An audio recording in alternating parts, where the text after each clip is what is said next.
আমাদের জন্য না, এই রাষ্ট্র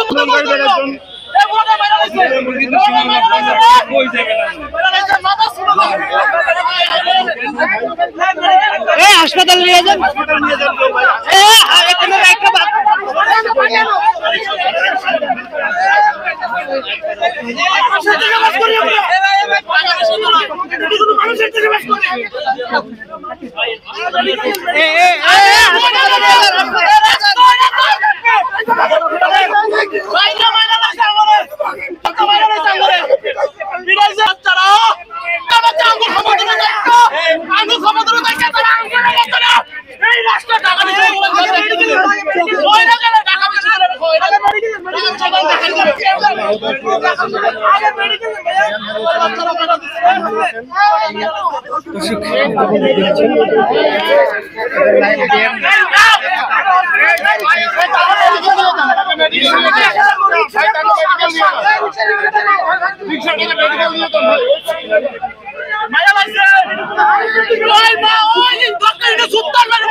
আমরা একটা হাওয়া পাল্টা হাওয়া চলছে। আমাদের একজন ভাই ইতিমধ্যে উনি আলটিমেটাম দিয়েছিলেন যে 2 ঘন্টার মধ্যে যদি আমরা কোনো রেসপন্স না পাই তাহলে উনি শরীরে আগুন, and he really did that.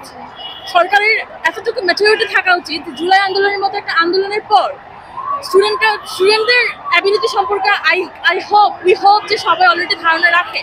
So স্টুডেন্টরা কখন ডেসপারেটলি কী করতে পারে এটা তো মানে ইমাজিনেশনের বিয়ন্ডে না, এটা তো বোঝা উচিত। আমাদের ভাই গায়ে আবিয়েছে এবং উনি পিজি হসপিটালে ইমার্জেন্সিতে আছেন।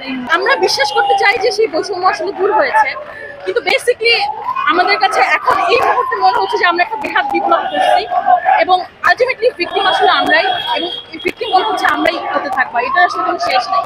এখন এই মুহূর্তে যারা ঘরে বসে দেখছেন, লাইভ দেখছেন, ভাবছেন যে আরে ওরা আন্দোলন করতেছে, সত্যি কথা হচ্ছে যে আজকে আমরা এখানে, কিছুদিন পর তাদেরকে আবার এখানে আসতে হবে এবং এই ভিশিয়াস সাইকেলটা চলতে থাকে। এটা কোনোদিনই শেষ কেন যাচ্ছি এই কোয়েশ্চেনটা আসলে already everyone has answer that.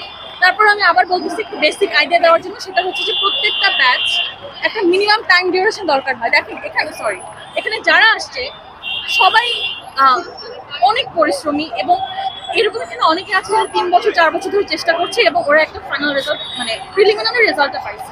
এখন প্রিলিমিনারি যদি একটা 100 মিটার স্প্রিন্ট হয়, রিটেন পরীক্ষা হচ্ছে একটা রিলে রেস কি আই গেস যারা দেখবেন ওনারা জানেন স্লো প্রসেস, এটা কোনো ফাস্ট প্রসেস না যে তোমরা 2 মাসের মধ্যে পড়ে দিয়ে দাও।